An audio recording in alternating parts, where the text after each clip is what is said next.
He did not allow any extremity, any circumstance to alter his sense of what was right and what was wrong. How many of us are that faithful?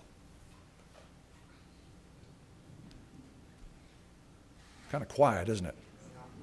Yeah, but think about it. In our lives, do we maintain the same sense of desire to do the right thing and to please God in every circumstance? Or do we somehow, things get so bad and the circumstances get so negative, we almost feel entitled to get mad, to do the wrong thing, to bite somebody's head off, to harbor bitterness? God deliver us. But God was teaching his servant through all these things. Do you think that if he had taken some of these detours, some of these roads that tempted him to do the wrong thing, that he would ever have been able to come to this place? Certainly not without some pretty deep repentance. But here was a man who had looked to God in his darkest times of life. He had absolutely been able to look to God and say and realize God had brought him to a place where his ability as a warrior was useless. You think of the extremity of the circumstance right towards the end. I mean, this is the thing that we need to stop and realize. It didn't get better. It didn't get easier as he went. He didn't start off with a big battle and then, okay, I've got a handle on this. Okay, I'm almost there.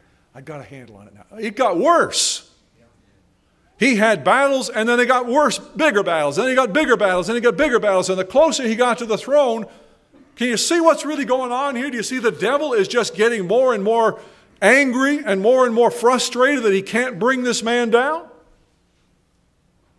Can anybody here relate that to us? And realize how much the devil hates us? If God has called us to his kingdom, then he's called us for a reason, and we have a target painted on our back. The point of that is not to make us fearful, but to realize that we are called to fight the fight of faith. And that means not to waver in our faith in the face of the thing that would challenge it. And that was what we see in David. There was a man after God's own heart. A man who understood somehow God had made it known to him the way things really were, that who he really was.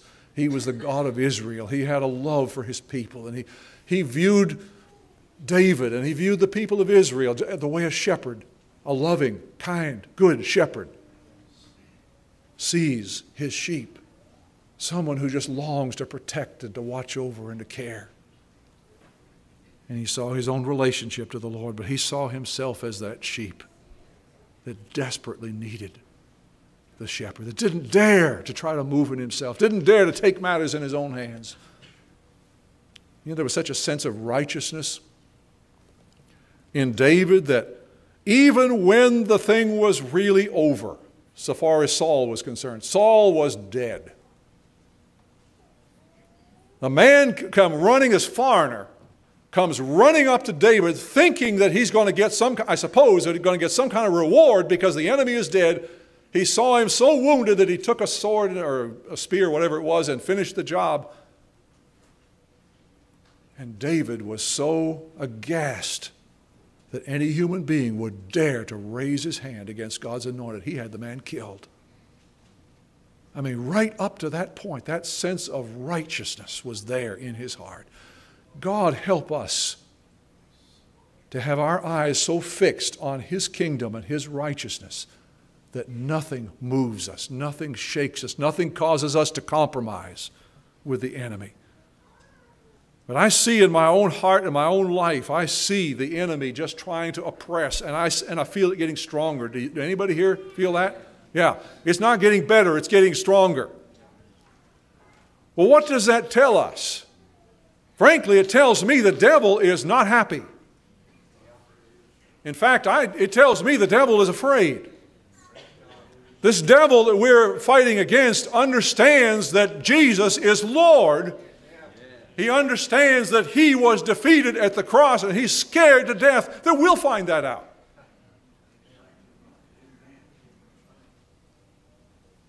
And so why, if you were any self-respecting devil, what would you do? Man, that's right. Carl said you'd pour it on. You would do everything you could do to blow yourself up, make yourself big and powerful, the biggest boogeyman you could, to try to discourage, to try to turn aside, try to do anything to hinder, throw a roadblock in the face of the people that are trying to serve this God. Anything to turn them aside and cause them to not go forward. But there was something in David that held his heart true. And when he talks about, well, in the first place, let me back up. He certainly experienced what he's talking about when he says, I shall not be in want. I mean, he was in some dire situations in his time, but yet he always saw God faithful. He always had something to eat, always had protection. God was with him. He sensed that. He saw the extremity of the circumstances, but he always experienced the presence and the supply of God. Even though God took him through dark places, God was with him in those. But notice this. This is a pretty pastoral scene he's describing here in the beginning of this. I shall not be in want. He makes me to lie down in green pastures. He leads me beside quiet waters. He restores my soul. Man, that sounds, you could just sit there and go to sleep and enjoy the beauty and feel the breeze and the sunny. But we have a problem with things like that. And our problem is this. When circumstances are like this, we're prone to kind of forget the relationship that God is seeking to teach us. Why is it that we need darkness and trouble and difficulty before we wake up and say, oh, wait a minute, I need God? Do you understand the relationship he's describing here? David never lost the sense of who he was and who God was. At every turn of the road, whether the sun was shining or whether he was running for his life, the Lord is my shepherd. I am his sheep. I don't know what to do. I need him this moment.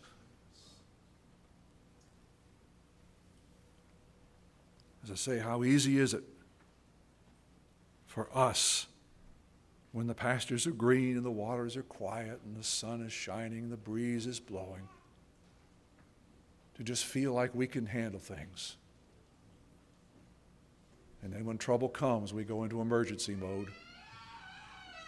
And suddenly we need God. Well, we needed him just as much. I believe we probably have more of that if we understood. We might have more of the nice times if we really had a sense of our need and our connection with him every moment. Lord, I know things are going great right now. I need you just as much as I needed you last week when all hell broke loose. I need you, Lord. I love you. I recognize that things are the way they are because of your blessing, because of your presence. You're giving me a time of rest. You're restoring my soul right now. And probably you're strengthening me and encouraging me because I'm going to face something here. This is a battle we're in. We're not going to escape this battle as long as we're down here. The wonderful thing is it's a won battle. Yes. The victory's been won, but the wonderful thing is he's with us in the battle so that we can experience and live out what was accomplished at Calvary. Well, as I said, the devil is scared to death that the potential of Christ in us is going to actually be realized.